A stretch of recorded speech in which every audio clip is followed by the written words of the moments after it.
My name is Eugene E. Jones, Jr. I'm the author of Housing Humans. Little do people know is that I did not aspire to write a book this quickly, but it just came to me after I left Chicago.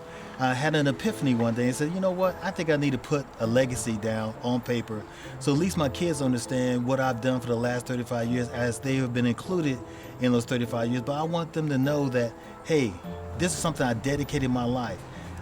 Public housing, social housing, something I wanted to give back to the community and do things being in a position of authority and power that I can house people. I can get people off the streets.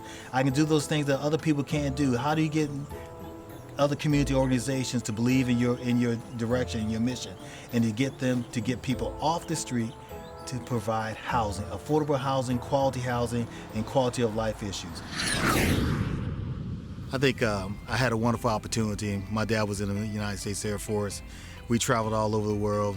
Most of the places we've been to was in the United States. But the highlight of probably being a kid, 12, 13 years old, is going to Tokyo, Japan. And then seeing different walks of life. We had Japanese, we had Koreans, we had every walk of life in Japan that we were going to a school, and we get to mesh all these different complexities, all these different types of ethnic backgrounds and so forth. And so it made me grow as a person, saying that, you can't discriminate because everyone's in the same kind of boat that you're in. And so that really started, my thought process and so forth.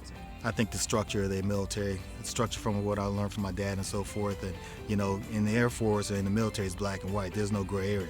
Either you do it this way, you do it, or you don't do it that way. The military is not for everyone, but it's for most of these young kids because they need some type of structure. They need some type of team environment.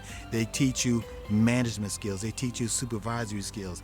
They just bring you all together and say, hey, look, you can't be one, you got to be a team. And that's how you can be successful in your life. And I guess that's what motivated me. I've always stressed team for my staff and so forth. Team, team, team. When I wrote the book, I was sitting here thinking about, I said, gosh, you've done a lot of great things over your career. You did some amazing things. You did some things that were okay. You did some things that made people happy. I was sincere about what I did.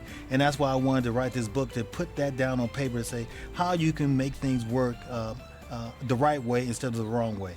How you can get people involved who've never been involved before, who you can get them interested. Hey, I didn't know anything housing was like this. I didn't know public housing was right behind my street.